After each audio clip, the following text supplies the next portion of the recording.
Il sentit une odeur de brûlé alors qu'il était encore dans l'ascenseur, bien que la cabine soit à l'arrêt. Les parois métalliques tremblaient légèrement. La lampe au plafond clignota. L'air devint plus chaud.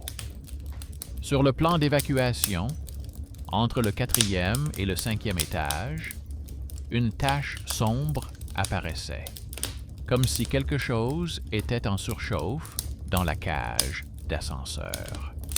L'ascenseur a fait un mouvement saccadé et a commencé à descendre, laissant derrière lui un mince filet d'air chaud, et Igor s'est souvenu d'une phrase du contrat qu'il avait signé la veille. Isolation totale des vibrations et des bruits extérieurs. C'est l'histoire d'un homme qui a été enfermé dans une pièce où toutes les voix devaient disparaître, mais où d'autres, complètement différentes, ont fini par s'en aller. Je salue ceux qui écoutent en ce moment, dans leur cuisine avec une tasse de thé, dans les transports avec leurs écouteurs, dans l'obscurité de leur chambre ou pendant leur service de nuit.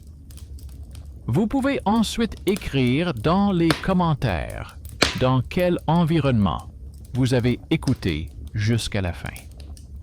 Je vous souhaite une écoute attentive. Pas trop facile, mais honnête. Igor n'était ni un scientifique, ni un fanatique de mysticisme. Il était ce qu'on appelle généralement un participant à la recherche. Un homme qui avait besoin d'argent. Le jour, il travaillait dans un centre d'appel. Le soir, il apportait des provisions à sa mère malade dans un autre quartier. Il avait un appartement en location, des dettes sur sa carte de crédit, des factures de services publics qui ne cessaient d'augmenter, et une facture de pharmacie qui gâchait l'humeur de sa mère. L'expérience à l'Institut lui promettait une somme suffisante pour régler ses arriérés et payer l'examen. La formulation sensibilité télépathique l'amusait moins que la ligne indiquant le montant de la rémunération. Il n'avait pas trouvé l'annonce sur un forum ésotérique, mais sur la page austère de l'Institut. Tout aurait semblé normal si ce n'était le nom du laboratoire. L'invitation mentionnait « bloc de perception élargi ». Il avait vu la même combinaison sur un vieux formulaire trouvé dans la boîte à papier de sa mère. Dans sa jeunesse, elle avait signé un consentement pour participer à une expérience où l'on promettait également une isolation sensorielle. Sa mère en parlait ensuite avec agacement, comme d'une mode stupide, et coupait court à toute question. Aujourd'hui, le même nom de famille du directeur et le même nom du laboratoire refaisaient surface dans sa vie. L'ancien lien n'avait pas disparu. Il avait simplement été déplacé dans une autre ligne du questionnaire. Le bâtiment de l'Institut s'est avéré être une boîte grise ordinaire à la limite d'un quartier résidentiel et d'une ancienne zone industrielle. À l'intérieur, ça sentait le linoléum et les vieux appareils. Un tableau de contrôle était accroché au mur. Le système d'incendie avait récemment été jugé conforme, mais il était recommandé de remplacer une partie du câblage. La phrase, lui, était ridiculement familière. Il en avait lu une similaire dans l'entrée de son immeuble. Là où de telles affiches sont accrochées depuis longtemps, à côté des tableaux électriques, il y a presque toujours une odeur d'isolation qui chauffe. Il fut accueilli par une jeune employée qui prit son téléphone et lui montra un casier métallique pour ses affaires. Puis apparurent le chercheur principal, un homme grand à lunettes et une femme de petite taille vêtue d'un pull gris et portant un badge technicienne du son. Elle avait les mains calleuses et un trousseau de clés à la ceinture. Igor a d'abord pensé qu'il s'agissait d'une femme de ménage. Mais elle manipulait le panneau avec assurance, notait quelque chose dans un journal et ne le regardait pas lui, mais l'appareil. C'est son regard qui s'est attardé sur lui un peu plus longtemps que celui du directeur scientifique. La pièce insonorisée ressemblait à un débarras bien rangé, recouvert de panneaux gris. Une porte épaisse, une petite fenêtre donnant sur la salle de contrôle, un fauteuil, des capteurs sur la poitrine, de la moquette moelleuse sous les pieds. Dans un coin, une caméra sous un dôme transparent. Dans le mur, une grille d'aération. On lui a dit qu'il pouvait à tout moment appuyer sur le bouton de la télécommande et arrêter la séance. La voix dans le haut-parleur était si calme que le bouton semblait faire partie du rituel plutôt qu'être une véritable issue. Lorsque la porte se ferma, la ville disparut d'un seul coup. Il ne restait plus que sa respiration et son cœur. Dans le silence, ces sons prirent de l'ampleur. Il entendait le tissu crisser sur son coude, sa salive rouler dans sa bouche, le sang battre dans ses oreilles. Au bout de quelques minutes, son cerveau commença à remplir frénétiquement le vide. Toutes les pensées lourdes, familières, lui revinrent à l'esprit.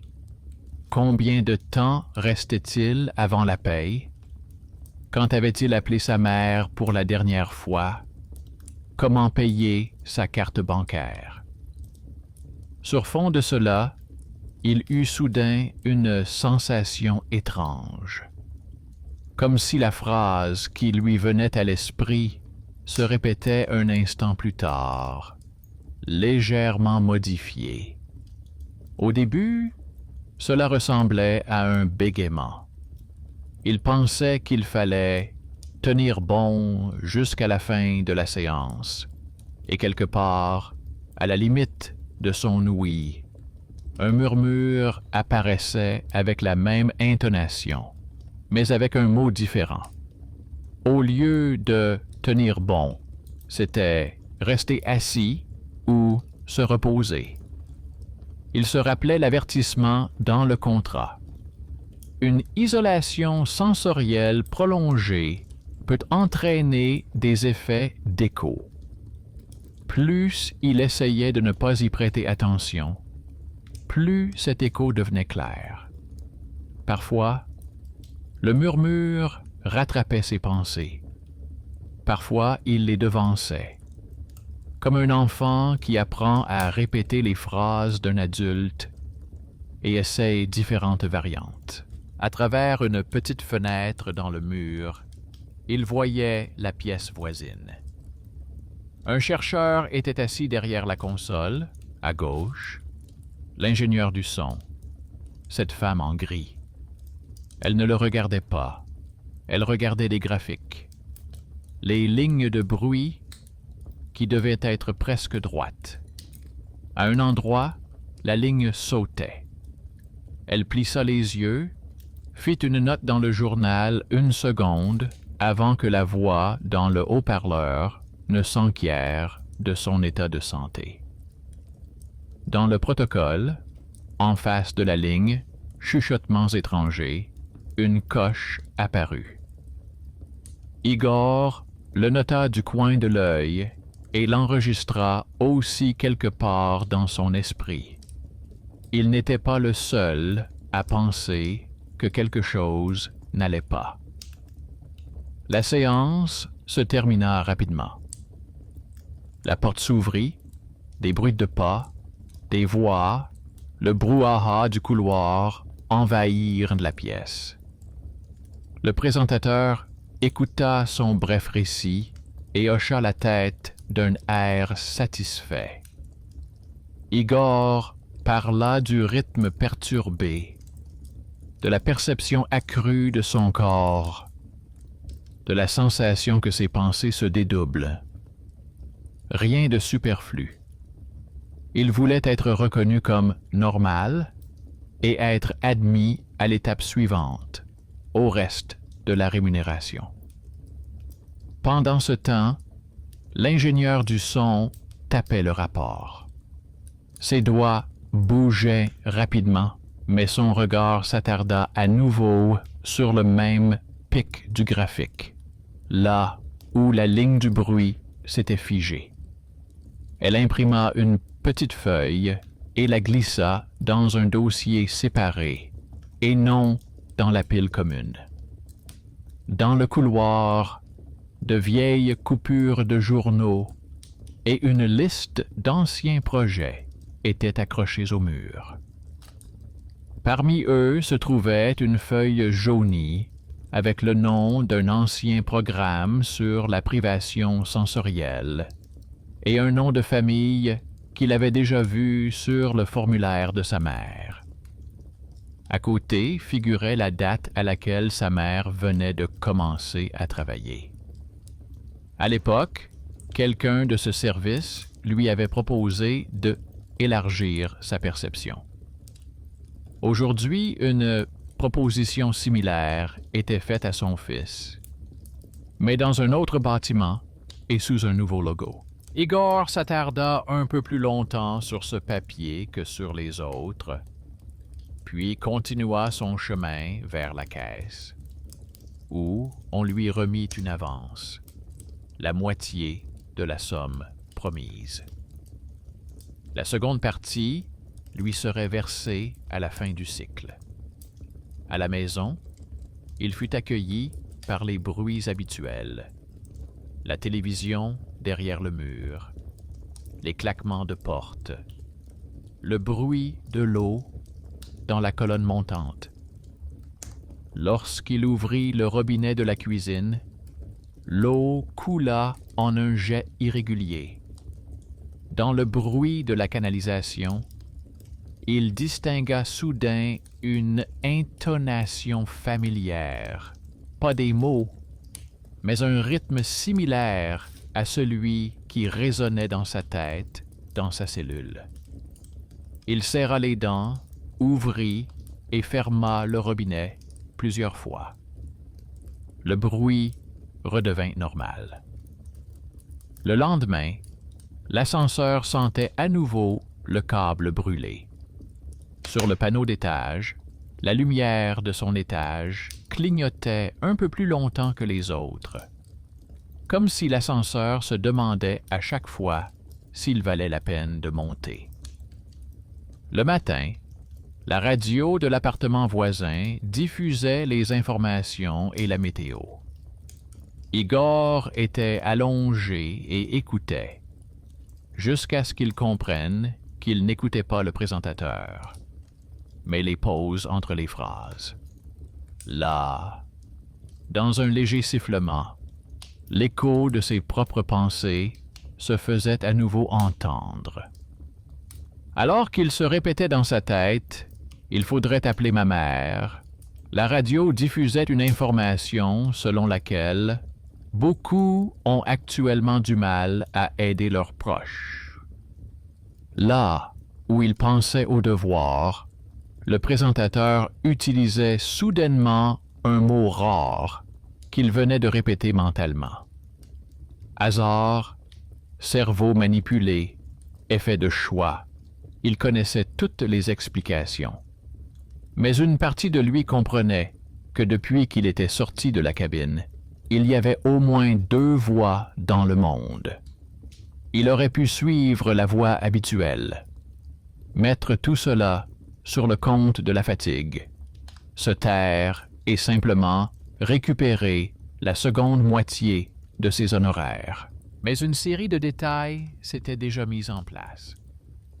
L'odeur de brûlé dans l'ascenseur, les formulations identiques sur les formulaires de sa mère et de l'Institut, le nom de famille passé du passé au présent, la coche en face de murmures étrangers, le regard du technicien du son, le bruit irrégulier de l'eau, les phrases étranges à la radio.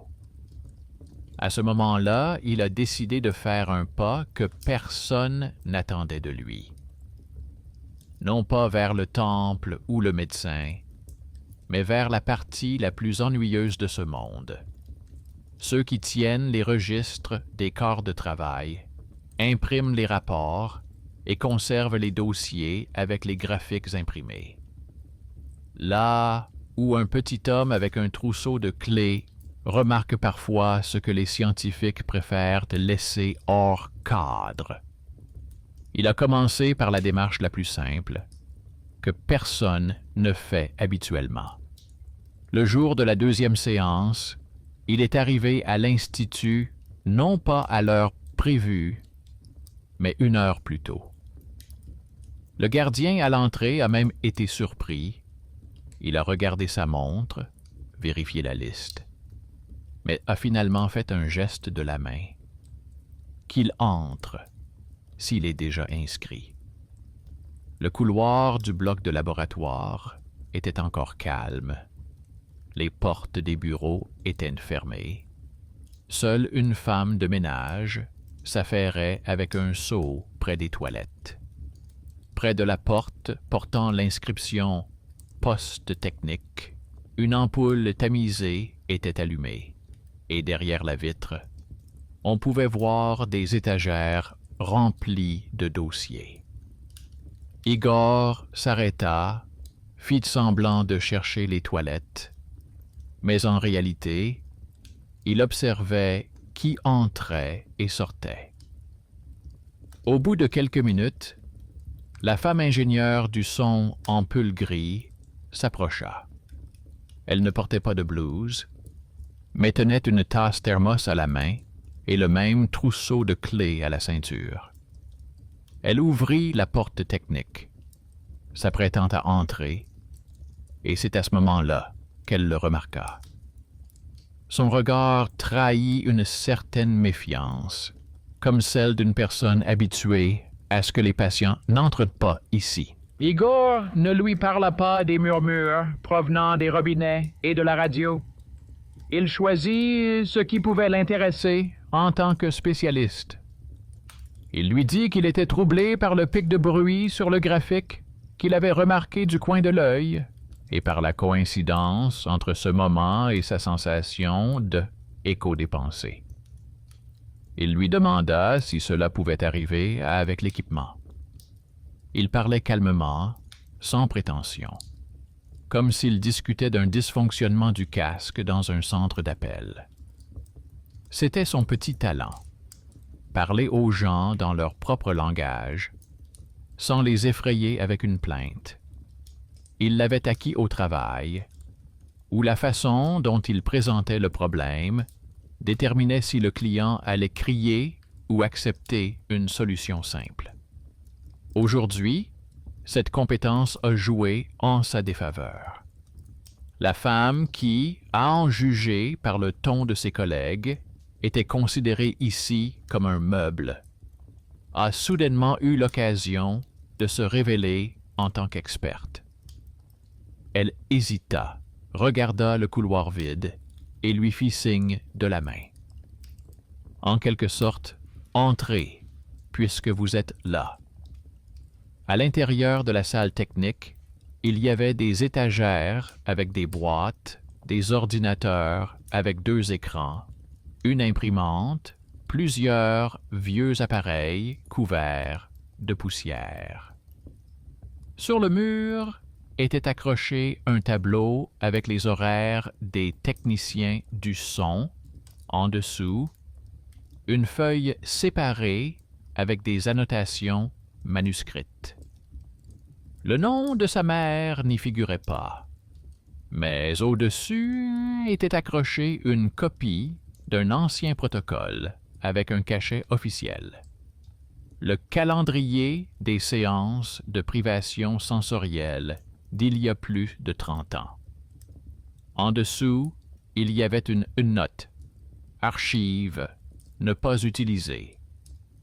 La femme approcha une chaise, ouvrit sur l'ordinateur le dossier contenant les données de la séance de la veille. Des graphiques apparurent à l'écran. Des lignes régulières, de rares pics. Elle montra du doigt le pic qu'Igor avait remarqué.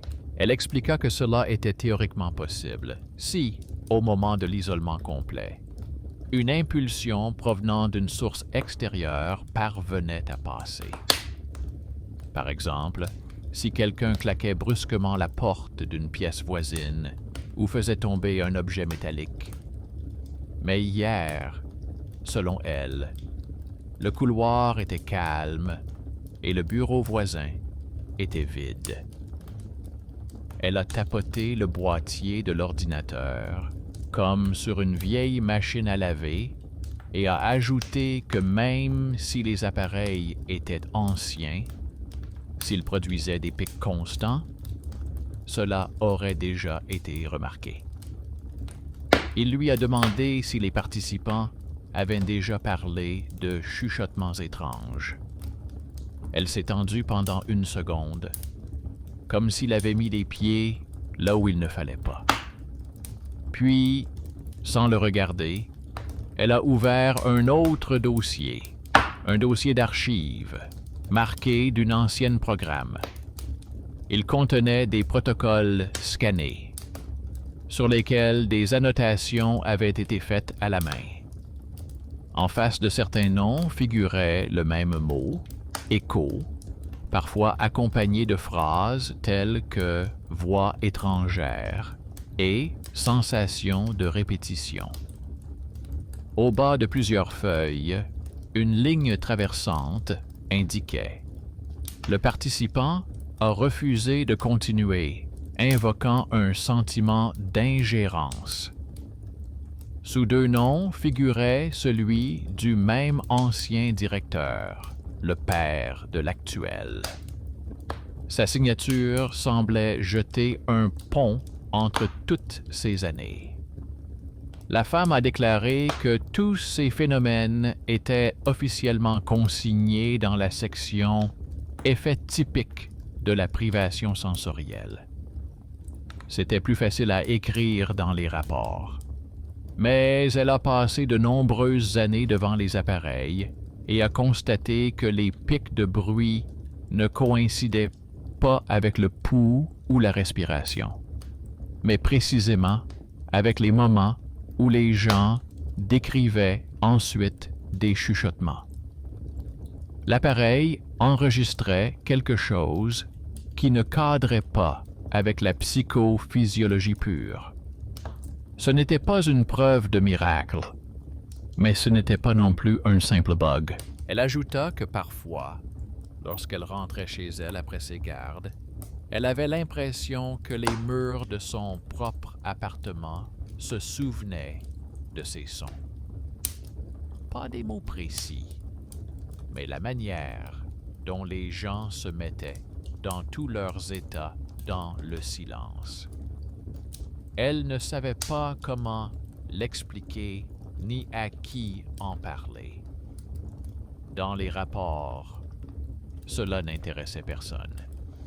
Elle a donc simplement appris à faire la différence entre les cas où l'appareil était en cause et ceux où c'était la personne qui s'était mise dans tous ces états.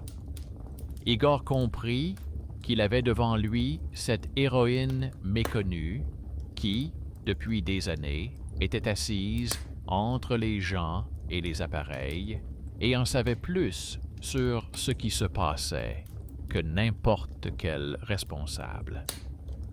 Seulement, personne n'avait besoin de ses connaissances tant qu'il ne se passait rien d'extraordinaire. Son talent caché ne résidait pas dans le mystique, mais dans sa capacité à lire le bruit comme un texte. Il demanda s'il était possible de comparer le moment des pics avec autre chose que ses sensations. La femme haussa les épaules et ouvrit un autre programme. Il s'agissait du journal des événements du bâtiment. Mise sous tension et hors tension. Déclenchement des détecteurs d'incendie. Blocage des ascenseurs. Elle rassembla les données chronologiques. Au moment où les répétitions distinctes ont commencé dans sa cellule et où le graphique du bruit a affiché des pics, le système a enregistré une brève chute de tension sur la ligne alimentant leur bloc et la cage d'ascenseur. L'ascenseur s'est figé pendant quelques secondes entre deux étages, puis s'est redémarré tout seul. Cela coïncidait avec l'odeur de brûlé et le clignotement de la lampe ce matin-là. Il en résultait une étrange combinaison. Un ascenseur qui se bloque quelque part entre son étage et le bloc de laboratoire, une brève sur tension, des pics aléatoires sur le graphique, son écho interne et d'anciens protocoles où d'autres personnes avaient écrit la même chose. En feuilletant les journaux, la femme remarqua un autre détail.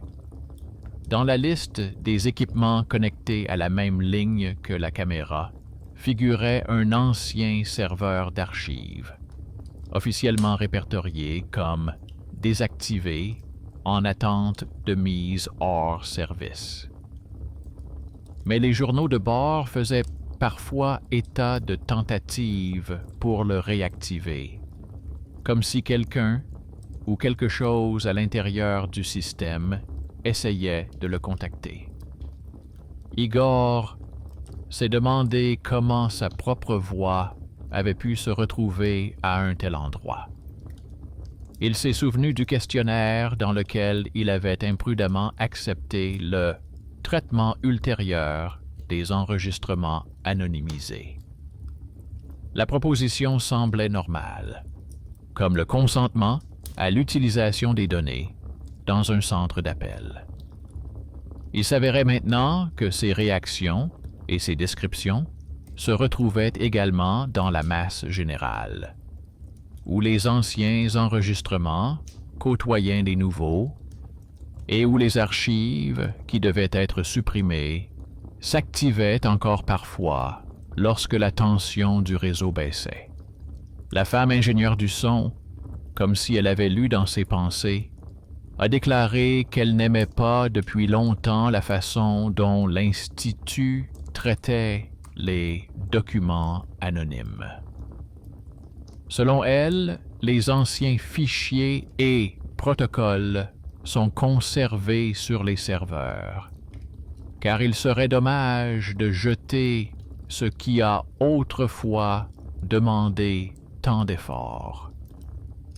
Les scientifiques changent, les programmes ferment et les données migrent d'un entrepôt à l'autre, comme de vieux objets dans le débarras de quelqu'un. Personne ne se souvient plus exactement de ce qu'il y avait là. Mais chaque fois que le budget est réduit, l'idée d'utiliser les bases de données existantes pour de nouveaux projets refait surface. Elle ne lui proposait pas de solution. Elle lui a simplement montré la chaîne, l'ancienne expérience où figurait sa mère, le programme actuel auquel il participe, le serveur d'archives connecté à la même ligne que la caméra, l'ascenseur qui tremble lors des baisses de tension et les graphiques du bruit où de brèves surtensions coïncidant avec ce que les gens décrivent comme des chuchotements. Igor est sorti de la salle technique avec une copie d'une impression dans sa poche. La femme y avait seulement inscrit l'heure du pic et une note sur la baisse de tension, sans détail superflu. C'était sa petite contribution, un geste qu'elle avait fait en rompant avec son habitude de ne pas se faire remarquer. Une bienfaitrice inattendue avec des clés à la ceinture et un accès aux journaux. Elle ne comprenait peut-être pas elle-même jusqu'où elle l'entraînait. Mais c'est précisément sa décision qui lui a donné quelque chose de concret. Une feuille de papier qui pouvait être mise en relation avec ses sensations et les chuchotements dans les tuyaux. Sur le chemin du retour, les murmures sont devenus plus insistants. Dans l'ascenseur, lorsqu'il a appuyé sur le bouton de son étage, le chiffre a clignoté comme d'habitude. Mais pendant le bref arrêt entre les étages, il a clairement entendu une voix intérieure répéter sa propre pensée. Tu peux tout abandonner, prendre l'argent et oublier. Et puis, un changement à peine perceptible. Au lieu de « oublier », il entendit « se taire ». Ce n'était pas son mot, mais son intonation. Comme si quelqu'un dans ce réseau commun apprenait à changer les adjectifs et les verbes dans son texte personnel, testant quelle variante avait le plus d'impact. À la maison, il a vérifié l'eau, la radio, même le bruit du réfrigérateur. Partout, on pouvait entendre ce que l'on cherchait. Mais maintenant, il avait une feuille avec l'heure, un graphique avec des pics, un tableau où le pic de bruit coïncidait avec un événement sur le réseau. Cela le distinguait d'une personne qui devient simplement folle. Il avait la possibilité de mener une petite enquête non pas dans sa tête, mais dans des papiers et des journaux. Il sortit de la boîte de sa mère l'ancien formulaire de consentement. Il compara les dates. Il s'avéra que lorsqu'elle avait signé son « élargissement de la perception », l'Institut venait de lancer le serveur d'archives qui était désormais considéré comme hors service.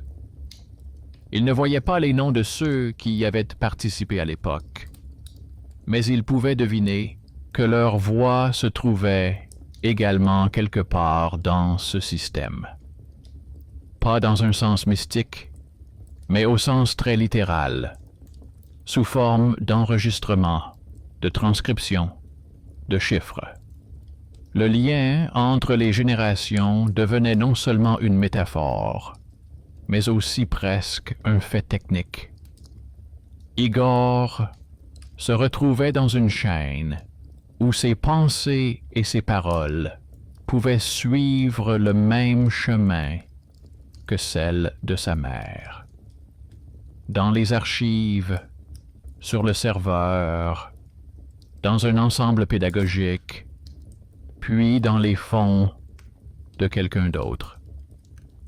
Les murmures dans sa vie ne venaient pas de nulle part. Ils étaient le résultat de la décision prise autrefois par quelqu'un de transformer les vieilles voix en matériel. Il comprit que s'il se contentait maintenant d'attendre la fin des séances restantes, de prendre son argent et de partir, les chuchotements feraient peut-être partie de l'histoire de quelqu'un d'autre. Pas dans un sens mystique, mais dans un sens très concret. Son écho serait enregistré dans la base de données, puis mélangé à d'autres. À ce moment-là, il prit une deuxième décision importante. Puisqu'on l'avait intégré à l'ancien programme, il allait essayer d'intervenir non pas sur ses symptômes, mais sur la structure même de cette expérience. Non pas comme le héros d'un film, mais comme un homme qui écrit une plainte là où on s'y attend le moins. Il rédigea sa plainte la nuit, assis à la table de la cuisine, où il avait l'habitude de faire ses comptes.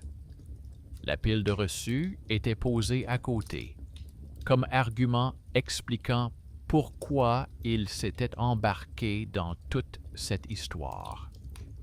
Dans le document, il ne mentionna ni l'ascenseur, ni les chuchotements dans les tuyaux. Il ne décrivait que ce qui pouvait être vérifié. La coïncidence entre les pics de bruit sur les graphiques et les baisses de tension. La présence d'anciennes archives sur la même ligne que l'équipement. Les formulations du consentement au traitement ultérieur des données anonymisées. Le contour général de l'ancien programme auquel sa mère avait participé. À la fin, il ajouta une phrase laconique indiquant qu'il ne donnait pas son consentement à ce que ses réactions puissent être techniquement mélangées avec les données des générations précédentes sans possibilité de refus. Les chuchotements ne cessaient pas pendant qu'il tapait. Chaque phrase semblait passer par un filtre invisible qui proposait discrètement des versions plus convenables pour quelqu'un. Là où il écrivait « demande des éclaircissements », l'option « demande confirmation de la sécurité » lui venait à l'esprit. Là où il formulait qu'il se réservait le droit de mettre fin à sa participation, une voix intérieure lui suggérait « Fais confiance au professionnalisme de l'équipe ». Igor se surprenait à voir sa main se diriger par habitude vers des mots plus doux. Il devait relire ce qu'il avait écrit et remettre en place des formulations plus précises. Il a envoyé sa plainte à 2 adresses. L'une à la personne de contact officielle du laboratoire, l'autre au service général chargé des participants aux recherches. Il joignit à la lettre une feuille scannée portant la mention « ingénieur du son » et l'ancien formulaire de consentement de sa mère.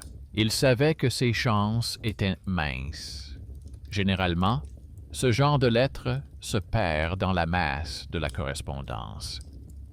Mais cette tentative était la seule chose qui lui redonnait un semblant de contrôle. La réponse du laboratoire est arrivée rapidement et sans surprise.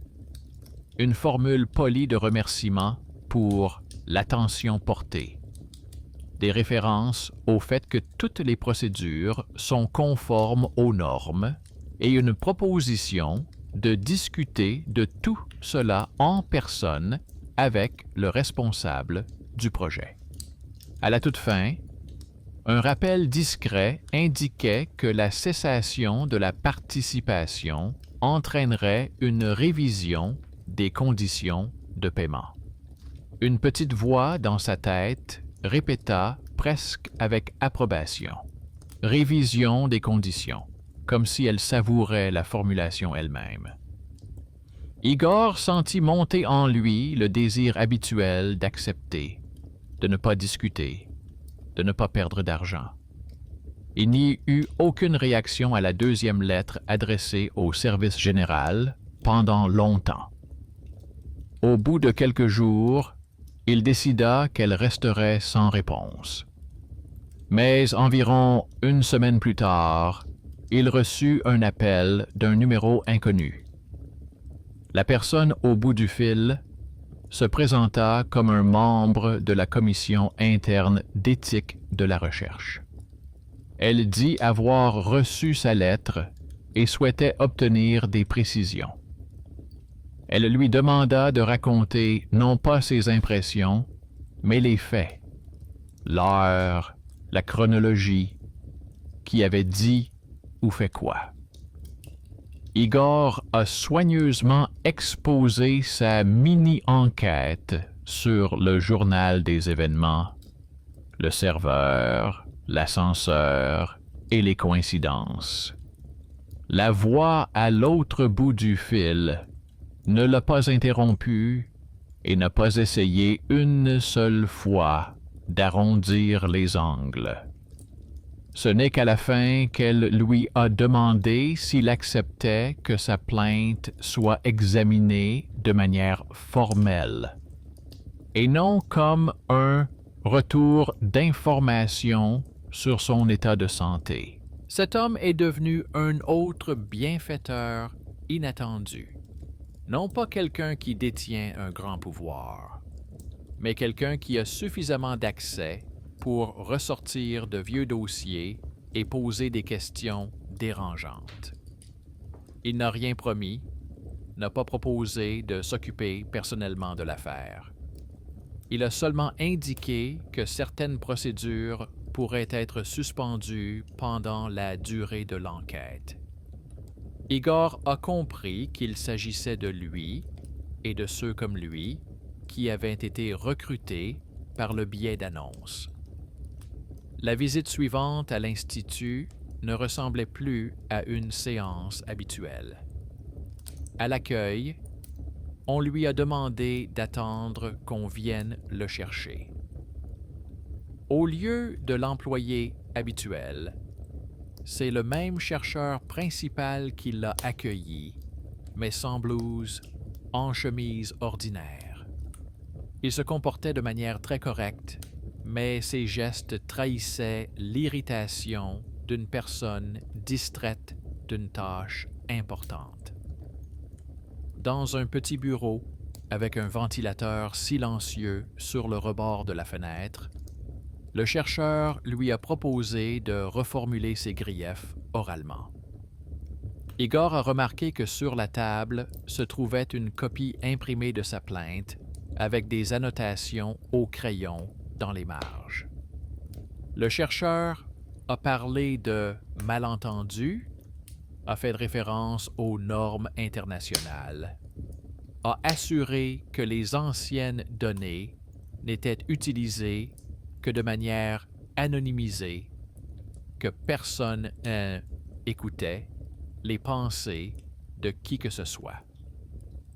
Il a prononcé une seule fois le mot « voix » et l'a immédiatement corrigé en réaction du système nerveux. En l'écoutant, Igor sentait que son murmure intérieur se confondait presque avec le ton de cet homme. Toute tentative de nommer les choses par leur nom était immédiatement enveloppée de termes doux. C'était presque la même structure que dans sa tête, mais maintenant à l'extérieur.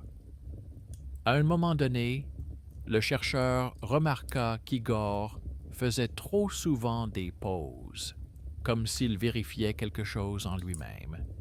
Il lui demanda s'il voulait parler au psychologue du projet. Igor comprit qu'un seul mot de travers suffirait pour que sa plainte soit soigneusement reclassée de la catégorie éthique à celle de réaction individuelle d'un participant. Toute l'histoire se transformerait alors en une question de stabilité personnelle. Il se ressaisit et dit d'une voix calme ce qu'il avait prévu de dire dès le départ, qu'il avait accepté de participer en comptant sur des frontières claires entre l'expérience et la vie quotidienne, mais que ces frontières n'existaient plus, que ce n'étaient pas les chuchotements qui le dérangeaient, mais le fait que les anciennes et les nouvelles données se mélangeaient techniquement, et que le contrôle à ce sujet était minimal, qu'il ne voulait pas que l'histoire de sa mère se répète sous la forme d'un autre ensemble similaire. Le chercheur l'a écouté, contenant visiblement son irritation. Il a dit qu'il comprenait ses inquiétudes et a répété que tout était légal. Mais à la fin, il a laissé échapper une phrase qui détonnait avec le reste. Il a mentionné que les archives n'avaient effectivement pas pu être supprimées pendant longtemps, car elles étaient considérées comme un ensemble unique avec un taux de réponse élevé des participants.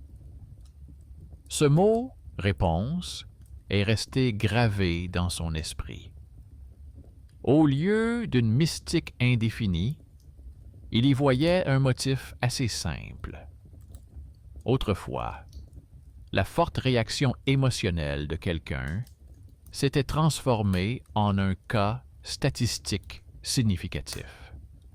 Et maintenant, ceux qui veulent prouver l'efficacité de leur programme s'y intéressent. En sortant du bureau, Igor repassa devant la salle technique. Sur la porte était accrochée une nouvelle note concernant la vérification du système d'alimentation électrique. En bas figurait la signature d'un ingénieur, à côté de laquelle était ajoutée une petite note manuscrite. Il est recommandé de déconnecter le serveur d'archivage obsolète jusqu'au remplacement du câble. L'écriture ressemblait à celle de l'ingénieur du son. Apparemment, elle ne s'était pas contentée de lui montrer le graphique. Elle avait profité de sa position de petit employé pour ajouter sa remarque au rapport technique. Officiellement, il s'agissait du câble. En réalité, il s'agissait du fait qu'il valait mieux ne pas réveiller l'ancien serveur. À la maison, le murmure semblait rencontrer une résistance. Dans les premiers jours qui suivirent la conversation à l'Institut, il devint plus perceptible. L'eau du robinet recommença à couler de manière irrégulière. La radio des voisins continuait à émettre des formules étranges dans les pauses entre les informations. Parfois, les mots semblaient le pousser à penser que tout cela n'avait aucun sens et qu'il valait mieux se taire. Mais maintenant, au lieu de contester les voix intérieures, Igor avait des repères extérieurs. Il ouvrait son courrier, relisait la lettre de la commission, regardait les captures d'écran des journaux, la feuille recommandant de désactiver le serveur. C'étaient des faits concrets qui pouvaient être transmis, imprimés, joints. Le murmure n'avait rien à opposer au papier. Un soir, il se surprit à vérifier non seulement l'eau et la radio, mais aussi son propre discours. En parlant à sa mère au téléphone, il écoutait attentivement les mots qu'il choisissait. Sa mère se plaignait toujours des prix et de la pression, comme d'habitude. Il n'entendait aucune intervention étrangère dans sa voix. Et cela devint étrangement rassurant. Ces mots étaient toujours les siens, avec toutes les répétitions habituelles. Il s'avérait que ce qui essayait de réécrire ces phrases n'était pas lié aux personnes et à leurs relations, mais à une chaîne spécifique d'équipements, de protocoles et d'enregistrements. Au centre d'appel, il commença à remarquer d'autres choses.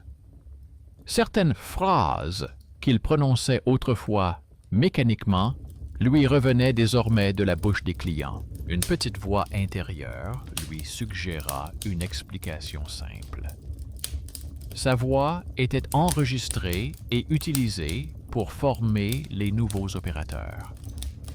C'était désagréable, mais cela ne lui faisait plus peur. Savoir que l'on vous a intégré au système comme modèle de formulation est préférable au sentiment que quelqu'un d'anonyme goûte vos pensées. La réponse de la commission d'éthique est arrivée quelques semaines plus tard. La lettre était sèche, mais polie. Elle indiquait qu'après examen de sa demande et vérification supplémentaire des journaux techniques, il avait été décidé de suspendre temporairement l'utilisation de l'ancien bloc d'archives dans tous les programmes en cours, jusqu'à ce que l'origine et le statut d'une partie des données soient clarifiés. Une ligne distincte indiquait que les participants, dont des proches avaient participé à des études similaires dans le passé, se verraient proposer un conseil individuel et la possibilité de retirer leur consentement à l'utilisation de leurs dossiers anonymisés. Formellement, il s'agissait d'une petite victoire cachée dans une lettre officielle. Pas de scandale retentissant, pas de fermeture du laboratoire, mais un changement subtil d'attitude. C'était le cas où les petites gens associés, l'ingénieur du son, l'ingénieur, l'employé de la commission, ont discrètement fait pencher la balance. Les murmures ont accueilli cette lettre en tentant d'en dévaloriser le contenu. L'idée s'est immédiatement imposée que rien ne changerait en substance, que tout reviendrait à la normale à la première occasion. Mais cette idée ne reposait sur aucun fait, seulement sur la fatigue. Pour la première fois, Igor a surpris des murmures qui n'étaient que pure fantaisie, sans aucun fondement. Il décida de ne pas retourner aux séances. Il ne reçut pas la deuxième partie de ses honoraires. En revanche, il obtint le droit de voir son nom disparaître de la liste actuelle des participants. À l'Institut, on réagit à cela avec froideur, mais sans pression. Peut-être que l'enquête, qui avait déjà commencé, avait une influence. Pour eux, il était l'un parmi tant d'autres. Pour lui-même, il était le point où l'on pouvait arrêter la chaîne qui remontait à la jeunesse de sa mère. Après cela, les chuchotements n'ont pas disparu. Ils ont simplement changé de ton. L'eau du robinet faisait toujours autant de bruit, mais son oreille ne distinguait plus les phrases. La radio de l'appartement voisin continuait à diffuser les paroles d'autrui, sans s'adapter à ses pensées. Parfois, lorsqu'il était allongé la nuit et se souvenait de la pièce insonorisée, sa voix intérieure essayait à nouveau de jouer au jeu de l'écho. Mais désormais, il avait un moyen simple de distinguer ce qui lui appartenait de ce qui appartenait aux autres. Tout ce qu'il pouvait confirmer par un enregistrement, un journal, un reçu, un document signé appartenait au monde. Tout le reste, qui ne laissait aucune trace, n'était que la conséquence du fait que son cerveau avait été un jour placé dans une boîte trop silencieuse et qu'on lui avait appris à entendre sa propre peur dans le bruit. Il restait un dernier détail qui flottait dans l'air depuis tout ce temps. Une vieille boîte contenant les papiers de sa mère et la question de savoir ce qu'ils faisaient réellement de leur voix à l'époque où il n'y avait pas encore d'archives numériques ni de serveurs. Pour vraiment mettre un terme à cette histoire, il fallait retourner là où tout avait commencé bien avant lui. Pas même au laboratoire, mais dans cette partie du passé que sa mère avait cachée pendant de nombreuses années. Il a longtemps repoussé son voyage chez sa mère, comme on repousse une conversation désagréable qu'il est impossible d'annuler. Une raison formelle s'est présentée d'elle-même. Il fallait lui apporter des médicaments et l'aider avec ses reçus. La vraie raison était autre. Dans cette boîte qui se trouvait dans son placard, se trouvait la partie manquante de sa propre histoire. Tant qu'il ne l'aurait pas regardée avec elle, toute lettre de la commission resterait une demi-décision. Son appartement était resté tel qu'il était dans son enfance. Le vieux canapé, le tapis, la table de cuisine encombrée de bocaux, la télévision qui fonctionnait presque sans son. Une odeur de soupe et de médicaments émanait de la cuisine. En le voyant, sa mère commença, comme à son habitude, à parler des prix, des voisins, du temps. Il écoutait et se surprenait à prêter attention non seulement aux mots, mais aussi aux pauses. Il n'y avait pas d'écho. Sa voix était régulière et familière, avec les mêmes intonations de fatigue, mais sans accents étrangers. Il sortit de son sac l'ancien formulaire de consentement et la nouvelle copie imprimée de la lettre de la commission. Il les posa sur la table, entre l'assiette et la boîte de médicaments. Sa mère a d'abord essayé de faire semblant de ne pas remarquer. Puis elle a abandonné, a pris les feuilles et a ajusté ses lunettes. Elle a lu lentement les lignes où figurait le nom familier du laboratoire et le nom de famille qui avait autrefois une signification dans sa jeunesse.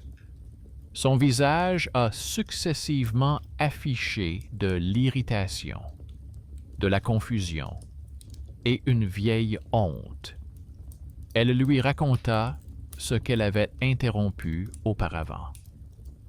À l'époque, il y a de nombreuses années, à l'Institut, on leur avait promis, à eux, les jeunes, que ce serait une nouvelle avancée scientifique. On leur avait parlé de l'étude de la conscience, des capacités humaines.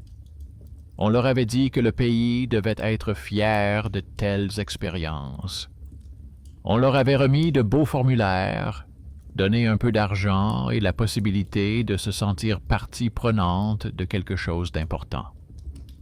Dans des pièces aux murs rembourrés, ils s'asseyaient en silence, comptaient les battements de leur cœur et notaient leurs impressions.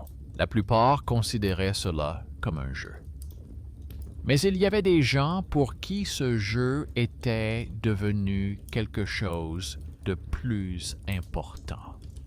Une jeune fille de leur groupe a pris trop au sérieux les paroles selon lesquelles il fallait écouter sa voix intérieure et couper les anciens liens.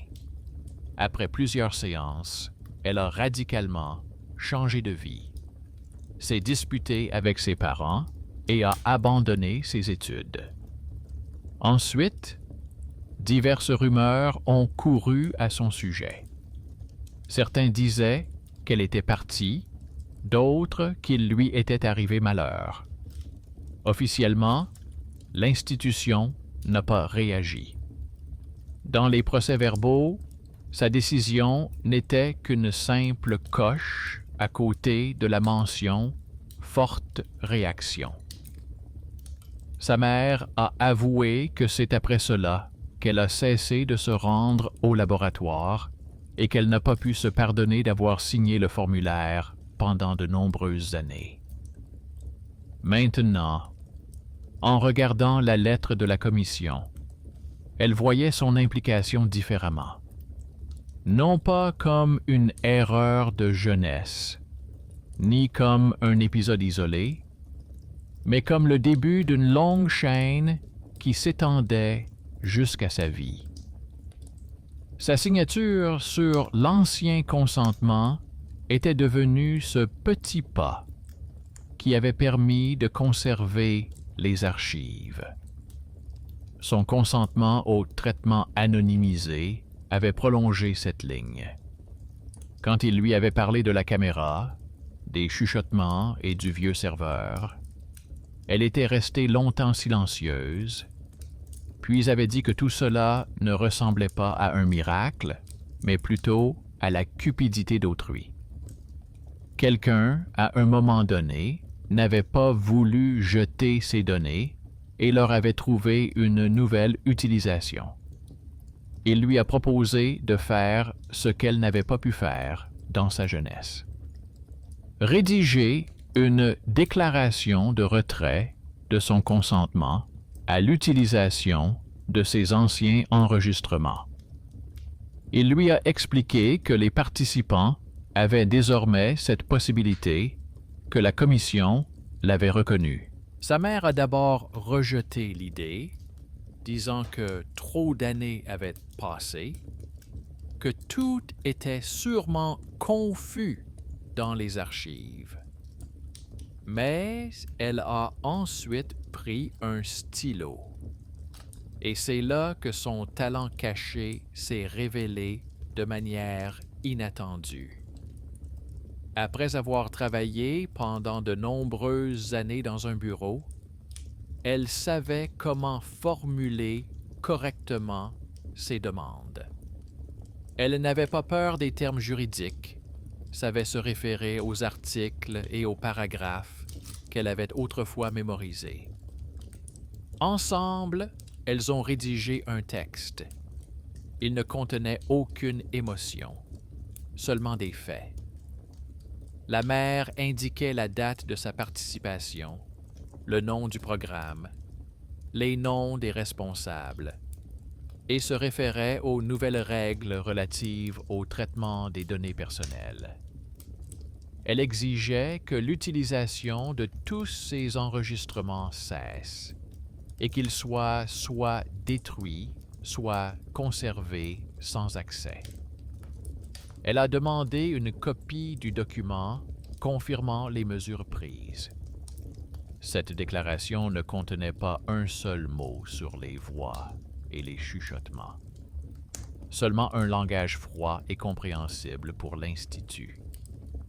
Lorsqu'il a envoyé la lettre, une petite voix intérieure a tenté de s'immiscer. Elle lui a suggéré que cela ne changerait rien, que les archives étaient trop tenaces. Mais il avait désormais suffisamment d'exemples où de petits pas avaient changé le cours des choses. L'ingénieur du son avec sa note, l'ingénieur avec sa signature, le membre de la commission. Ils n'ont pas détruit le système, mais ils l'ont forcé à retirer un ancien serveur du réseau. Si l'on peut débrancher une autre prise, ce n'est déjà plus une bagatelle. La réponse n'est pas venue tout de suite, mais elle est venue. L'Institut a confirmé la réception de la demande de sa mère et a indiqué que ces données seraient marquées comme « à usage limité ». Une petite voix intérieure s'est immédiatement emparée du mot « limité » comme prétexte au cynisme. Igor a ressenti de l'irritation, mais il n'a pas cherché à se contredire. Il a simplement rangé la lettre dans un dossier à côté de la réponse de la commission et s'est dit que parfois ce statut était suffisant. Toutes les histoires ne sont pas destinées à se terminer de manière idéale, mais les rendre au moins un peu moins dangereuses est déjà un objectif en soi. À ce moment-là, le murmure avait visiblement changé de stratégie. Il essayait moins de remplacer directement les mots et insistait davantage sur la fatigue. Il rappelait qu'il avait quand même perdu l'argent de l'expérience, que son nouveau travail était peu rémunéré, que la situation avec sa mère allait de toute façon devenir plus compliquée. Habituellement, ses pensées passaient facilement à l'arrière-plan.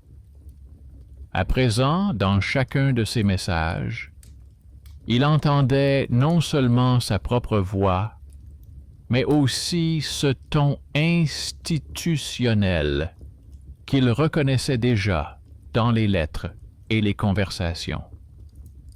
C'était comme si une copie miniature de tous ceux qui avaient autrefois dit « ce n'est pas grave » et « c'est ainsi que fonctionnent les systèmes » vivait en lui. Il décida de changer au moins un niveau de ce système. Il ne pouvait pas quitter le centre d'appel, car c'était là qu'il trouvait sa principale stabilité. Mais il refusa tout travail supplémentaire lié à la vente des paroles et des états d'autrui. Plusieurs de ses connaissances lui ont proposé de s'essayer au conseil, puisqu'il était allé au laboratoire et avait ressenti quelque chose. Il a refusé, même lorsqu'il avait vraiment besoin d'argent. L'expérience lui a montré à quel point il était facile pour une personne assise de l'autre côté du micro de devenir le porte-parole des intérêts d'autrui. Au lieu de cela, il a commencé à faire ce qui lui semblait auparavant inutile. Il écrivait parfois de longs commentaires non anonymes sur le fonctionnement de différents services qui collectent et utilisent des données anonymisées.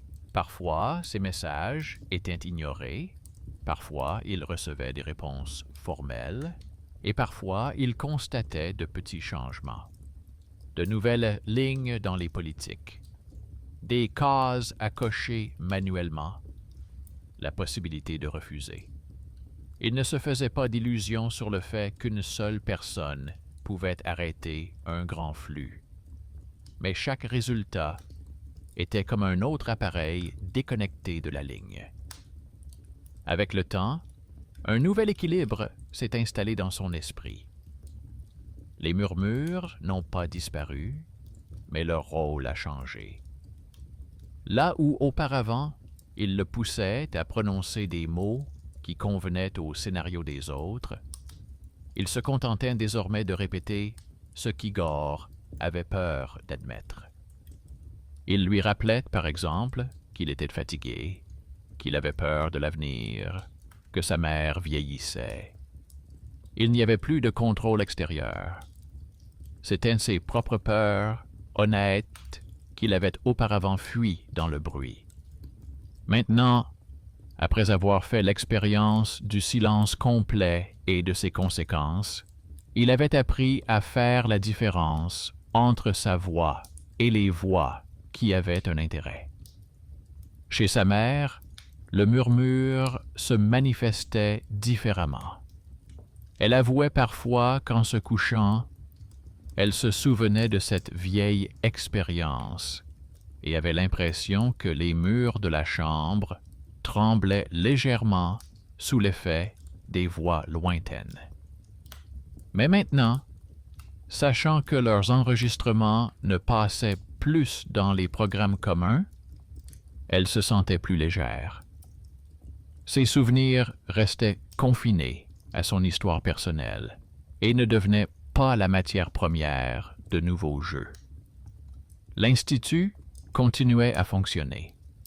De nouvelles descriptions de projets, des formulations plus précises et des sections mises à jour sur les données apparaissaient sur son site Web. Dans le graphique de l'alimentation électrique, l'ancien serveur d'archives était répertorié comme désactivé et en attente de mise au rebut. Pour la plupart, il s'agissait d'une ligne insignifiante dans un document.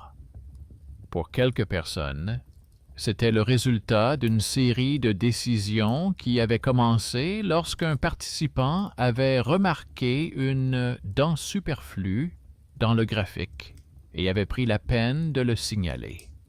Le soir, quand Igor rentrait chez lui, l'ascenseur grinçait toujours La lampe clignotait, l'entrée sentait la poussière et quelque chose de brûlé. L'eau coulait bruyamment du robinet. La radio des voisins continuait à parler d'autres voix. Le monde n'était pas devenu plus silencieux.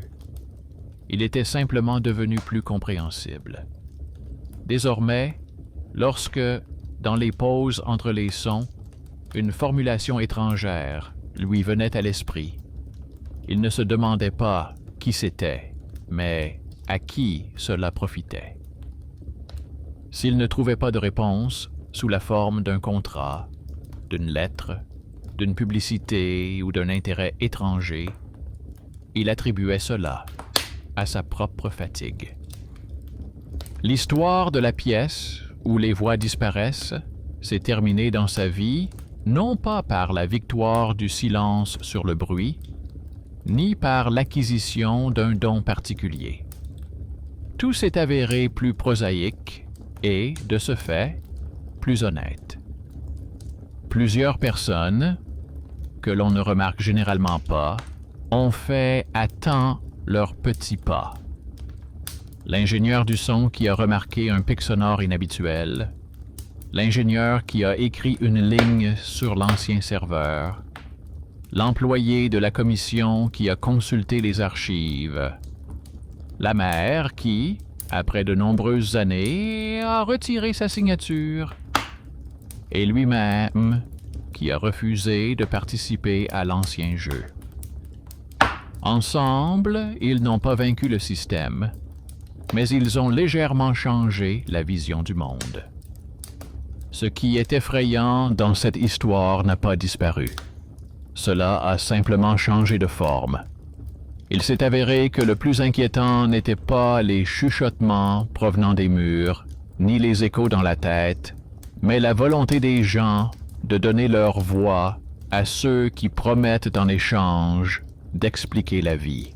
La justice ici ressemblait au droit de reprendre sa voix. Pas un miracle, pas une punition, mais la possibilité, à un moment donné, de dire « Désormais, ce son restera mon propre son, et non plus celui d'un autre. » Cela s'est avéré suffisant pour que, même dans le silence complet de la pièce insonorisée qui lui revenait parfois en rêve la nuit, il n'entende pas l'écho d'un autre, mais seulement son propre cœur, avec toutes ses irrégularités, mais sans aucune modification extérieure.